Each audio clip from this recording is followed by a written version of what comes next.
Olá pessoal, bem-vindos ao nosso giro semanal sobre o mercado financeiro, semana de decisão de taxa de juros.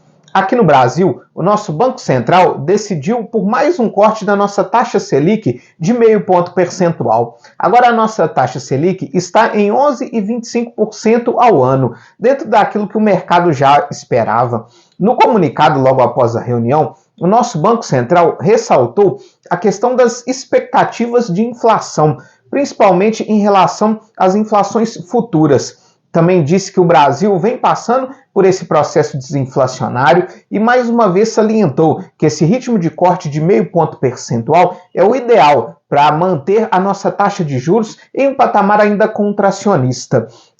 O que se esperava em relação aos alertas fiscais, levando em consideração que nos últimos dias a questão fiscal no Brasil ficou muito em evidência, não veio no comunicado do Copom. Ele só salientou a importância de se manter as metas fiscais para a ancoragem da inflação.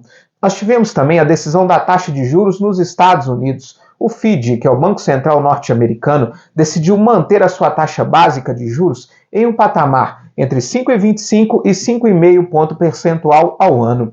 Na entrevista, logo após a reunião, Jerome Powell, que é o presidente do Banco Central dos Estados Unidos, mais uma vez adotou um tom mais comedido, mais conservador. Ele disse que o cenário de uma queda de juros já a partir do mês de março é muito pouco provável. Ressaltou que para os futuros cortes de juros nos Estados Unidos, o FED vai olhar como vai estar a inflação e principalmente a questão do emprego nos Estados Unidos. E foi justamente o emprego que acabou trazendo um certo receio aos investidores. O payroll, que é o número de vagas criado pelo setor urbano dos Estados Unidos, veio com a criação de 253 mil vagas de trabalho nesse mês de janeiro, o que foi mais do que o dobro do que o mercado esperava. E isso fez com que os investidores acreditassem aí que vai ser muito pouco provável uma queda de juros mais acentuada nos Estados Unidos esse ano, mostrando que o mercado de trabalho por lá ele continua muito aquecido, o que pode trazer aí uma certa pressão inflacionária. O nosso Ibovespa encerra essa semana com uma queda de 1,39%. Enquanto isso, o dólar subiu 1,05%, encerra cotado aos R$ 4,97. A queda do nosso Ibovespa se deve principalmente à queda das commodities no mercado internacional e principalmente em relação ao nosso principal parceiro comercial, que é a China. A crise imobiliária chinesa volta aí a ganhar os noticiários. Essa semana, a Justiça de Hong Kong determinou a liquidação judicial da Evergrande, a segunda maior incorporadora imobiliária da China. Isso depois que ela adiou aí por 7 vezes a reestruturação da sua dívida, que ultrapassa os 330 bilhões de dólares. Isso fez com que reacendesse a expectativa de uma crise imobiliária na China, o que fez com que o petróleo e o minério de ferro caíssem bastante essa semana, o que afetou bastante a Bolsa Brasileira. O petróleo encerra essa semana com uma queda de 6,31%, com o barril Brent, referência para a Petrobras, cotado aos $72,30. Enquanto isso, o minério de ferro caiu 2,61%, com a tonelada sendo cotada aos $133,50. Alguns indicadores que saíram essa semana: a taxa de desemprego no Brasil encerrou o ano passado em 7,4%, representando aí uma queda nos últimos meses. Mesmo com o fechamento de vagas no mês de dezembro, o Brasil encerra 2023 com a criação de 1,48 milhões de vagas de emprego com carteira assinada. Nós tivemos também a divulgação da produção industrial de dezembro, veio com alta de 1,11%. Já o IGPM, considerada aí a inflação do aluguel, medida pela Fundação Getúlio Vargas, veio com uma alta de 0,07% no mês de janeiro. Mas o que mais vem pegando na economia brasileira é mais uma vez as contas públicas. O Brasil encerrou 2023 com um déficit primário de 230,5 bilhões de reais, o que representa 2,11% do PIB. É o maior déficit primário registrado, com exceção do ano da pandemia, que foi 2020. A dívida pública brasileira ela atingiu o patamar de 85% do PIB, o que faz com que o Brasil seja o país mais endividado da América Latina. Esse déficit primário, bem acima do esperado, foi justificado pelo Ministério da Fazenda devido ao acordo que foi feito com os governadores para compensar as perdas com a redução do ICMS durante a pandemia e também com o pagamento dos precatórios que estavam aí represados desde a PEC dos precatórios de 2 anos atrás.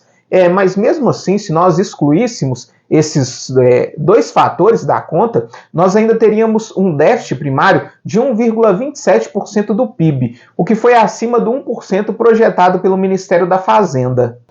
Falando agora dos Estados Unidos, as bolsas por lá encerraram essa semana em alta, principalmente devido aos bons resultados corporativos, principalmente das empresas de tecnologia. O S&P 500 encerra essa semana com uma alta de 1,27%, a Nasdaq encerra com uma alta de 1,05% e o Dow Jones encerra com uma alta de 1,41%. Mas apesar disso, mais uma vez, os medos de uma crise bancária passam a rondar novamente os Estados Unidos. Depois que um banco, o New York Community Bank, anunciou aí prejuízos muito acima daquilo que eram esperados. Esse banco, o Community Bank de Nova York, ele comprou o Signature Bank, que foi um dos bancos que quebrou ali durante a crise bancária dos Estados Unidos no ano passado. Esse prejuízo desse banco de Nova York, ele veio principalmente devido aos créditos ligados a créditos imobiliários, às hipotecas. Os bancos, principalmente os pequenos e médios bancos dos Estados Unidos, têm boa parte dos seus créditos atrelados a créditos hipotecários. E isso acaba aí trazendo mais uma vez o temor de uma crise bancária nos Estados Unidos. Falando agora do cenário geopolítico global, continua a tensão no Mar Vermelho. Essa semana, militantes da tribo Houthi, que são rebeldes do Iêmen, mataram 3 militares norte-americanos em um ataque a navios no Mar Vermelho. Por outro lado, pelo ponto positivo, no confronto entre Israel e Hamas, nós tivemos uma declaração essa semana de líderes do Hamas que eles estão analisando aí uma proposta de cessar-fogo que foi feita por Israel. Apesar de ainda ser apenas uma análise, algo que ainda está muito no começo, não ter nada concreto, só do fato de ter uma análise de uma proposta de cessar-fogo já é visto pela comunidade internacional como o início de um caminho para uma resolução do conflito na região. Falando agora da Europa, ela enfrentou uma situação muito complicada ao longo dessa semana e que vai continuar a se arrastando. Foram diversos protestos de agricultores em diversos países da Europa, protestos que chegaram inclusive a ser um pouco violentos. Nós tivemos casos, por exemplo, na França, em que os agricultores usaram tratores para impedir o trânsito, a chegada até Paris. O governo da França teve que ceder aí na liberação de alguns agrotóxicos e também acabou criticando publicamente um possível acordo entre a União Europeia e o Mercosul. Também em Bruxelas, onde os líderes da cúpula europeia chegaram a se reunir essa semana, nós tivemos aí derrubada de estátuas, entre outros diversos protestos que vêm se arrastando por toda a Europa. Os protestos dos produtores rurais, eles criticam a política ambiental da zona do euro, que vem impedindo aí, e eles acusam essa política ambiental de estarem reduzindo os lucros dos agricultores, e também sobre esse possível acordo entre a União Europeia e o Mercosul, o que permitiria que produtos agrícolas produzidos aqui no Mercosul fossem para a União Europeia, e os agricultores alegam que eles estariam aí competindo em desvantagem comercial. A presidente da Comissão Europeia, Ursula von der Leyen, ela deu uma declaração essa semana que no próximo dia 26 de fevereiro vai divulgar aí uma série de ações da União Europeia para poder atender a demanda dos produtores rurais, não só da zona do euro, mas de toda a Europa. Fato é que, nesse momento, o governo da zona do euro se sente aí acuado por esses protestos e vamos ver aí qual vai ser a repercussão dentro das próximas semanas.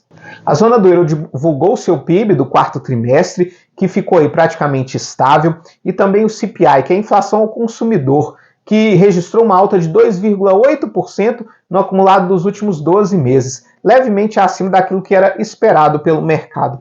As bolsas da Europa fecharam em queda essa semana. O Stoxx 600 encerrou com uma queda de 0,11%. Falando agora da renda fixa, os juros futuros se acomodaram ao longo dessa semana. O DI para janeiro de 2025 registrou uma queda de 0,14 pontos percentuais e encerra cotado a 9,96. O IMA geral ele encerrou o mês de janeiro com uma alta de 0,47% e nesses primeiros dias do mês de fevereiro subiu 0,04%. Já os pré-fixados, medido pelo IRFM, encerraram o mês de janeiro com uma alta de 0,67%, porém registraram queda de 0,04% nesses primeiros dias do mês de fevereiro. Para a semana que vem, nós temos a divulgação da ata do Copom. Vamos ter também a divulgação da nossa inflação oficial, medida pelo IPCA. E também na China, ela entra em um feriado de uma semana por causa do Ano Novo Lunar, o que deve manter aí o preço das commodities mais estável, principalmente o preço do minério de ferro, que não deve variar na próxima semana, já que aí o seu principal cliente, que é a China, vai entrar em feriado durante uma semana. Muito obrigado e até a próxima semana.